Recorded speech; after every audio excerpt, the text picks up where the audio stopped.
Last week, we talked about the 80% start, the small, honest action you take before perfectionism has given you permission to begin.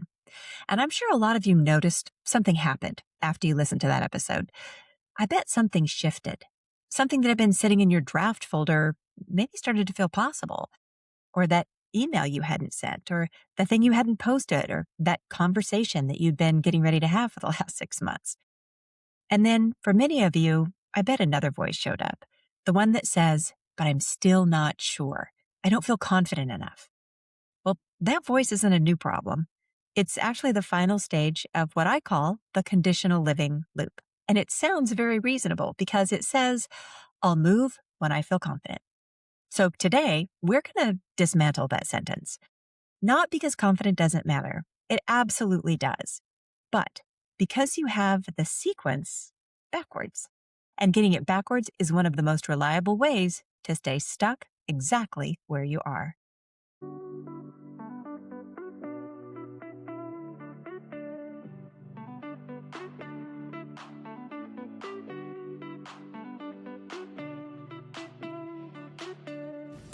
Welcome to How to Lose the Weight, the podcast for women ready to stop waiting for someday and live life now. I'm your host, Holly Toscanini, and I'm here to help you break free from perfectionism, self-doubt, and the someday mindset. Together, we'll dive into real conversations about self-trust, empowerment, and living authentically. If you're ready to reconnect with your intuition and step into your power, you're in the right place. Let's lose the weight and start living fully right now. Welcome back to How to Lose the Weight. I'm Holly Toscanini, and we are in week 2 of the Initiate phase of the W.A.I.T framework series. Now, I want to start by naming what we're doing across this 12-episode series because the architecture of it matters, and you really do deserve to see the big picture.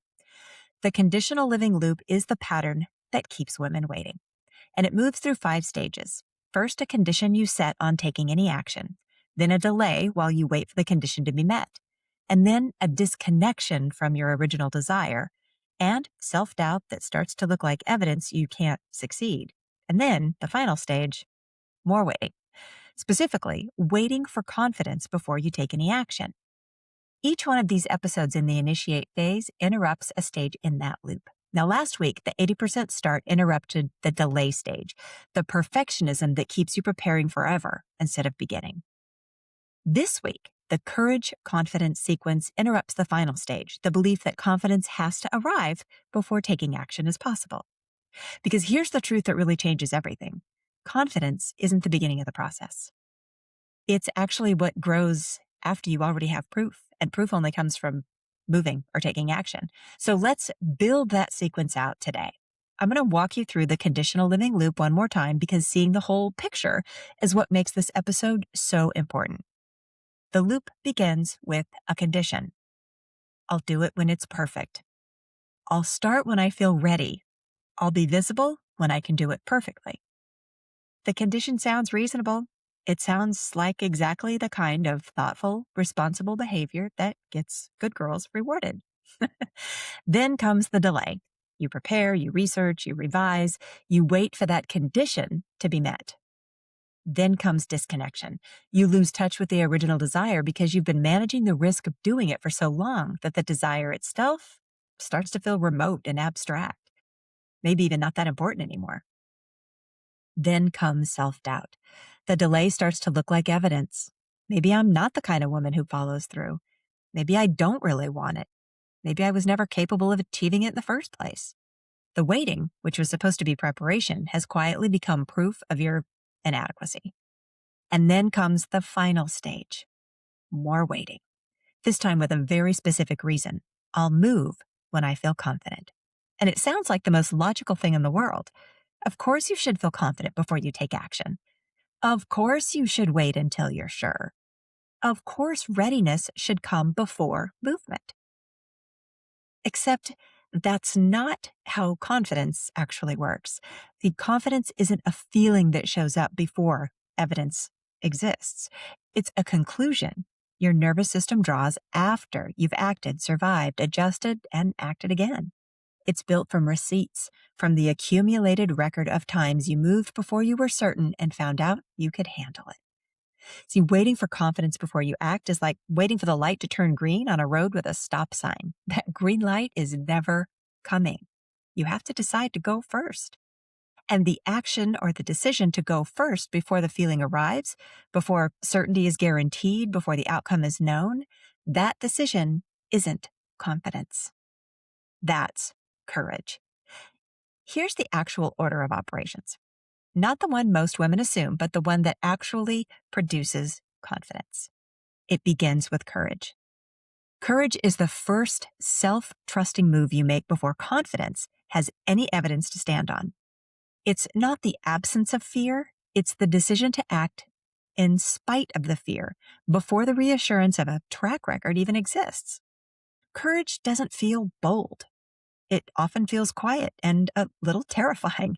It feels like sending the email before you've convinced yourself it's perfectly worded, like posting the thing before you know it's going to land 100%, like having that conversation before you can guarantee you know the outcome. Courage is the 80% start in action. It's the moment you take the imperfect, honest action and then find out what happens. Then comes action.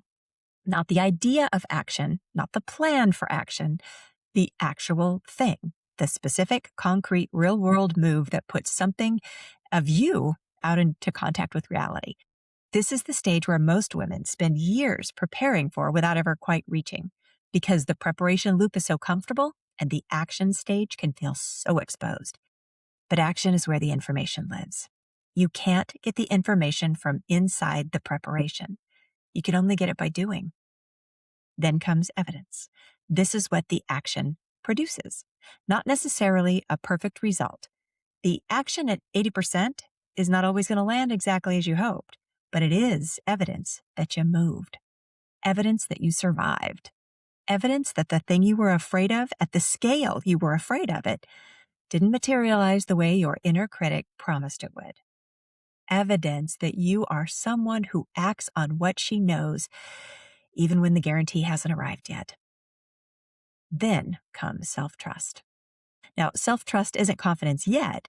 It's something that comes before confidence and makes confidence possible. Self-trust is that growing sense that your judgment can be relied on, that when you decide something is ready enough, it is. That when you know something needs to change, it does. That when you commit to a move, you follow through. You see, self-trust builds through the evidence, one kept promise to yourself at a time. And then, finally at last, as the result of everything that came before it, comes confidence.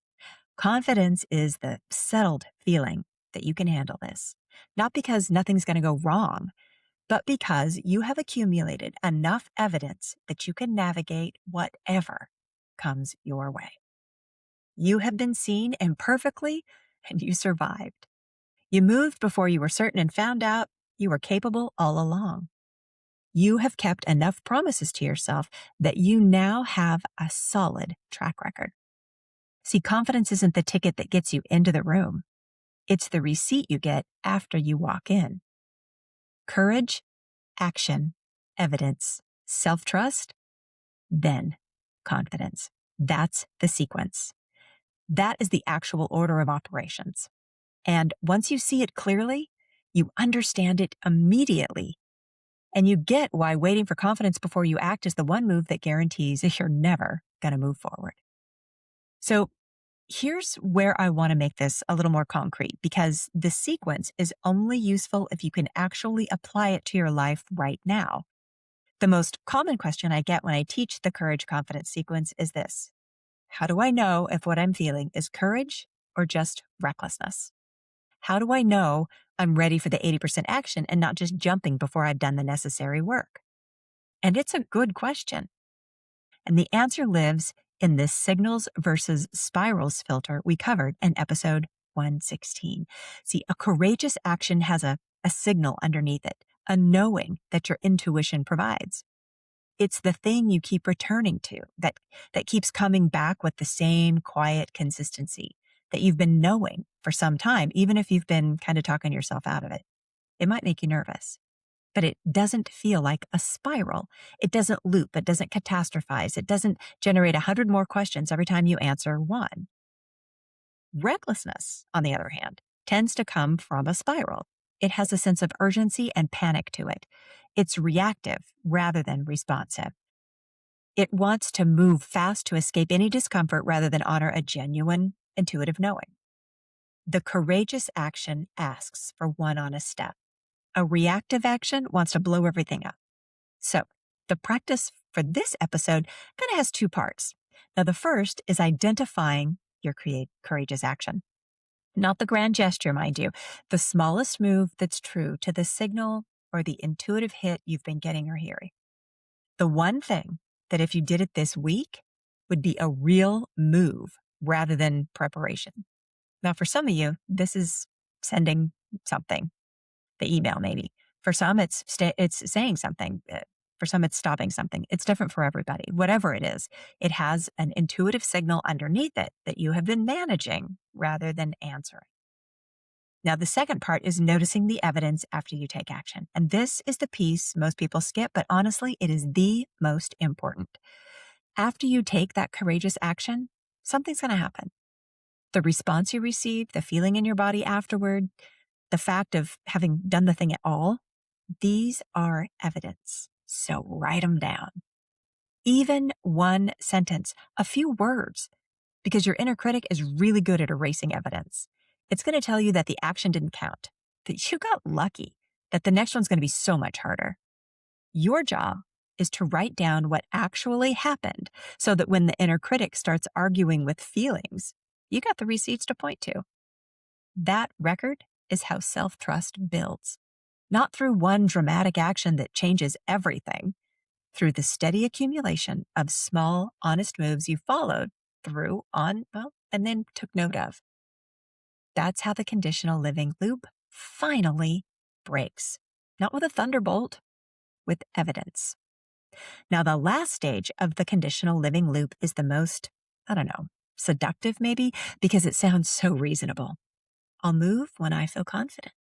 And of course you will. Of course that's sensible. In the meantime, the years keep ticking by. See, confidence doesn't come first. Courage does.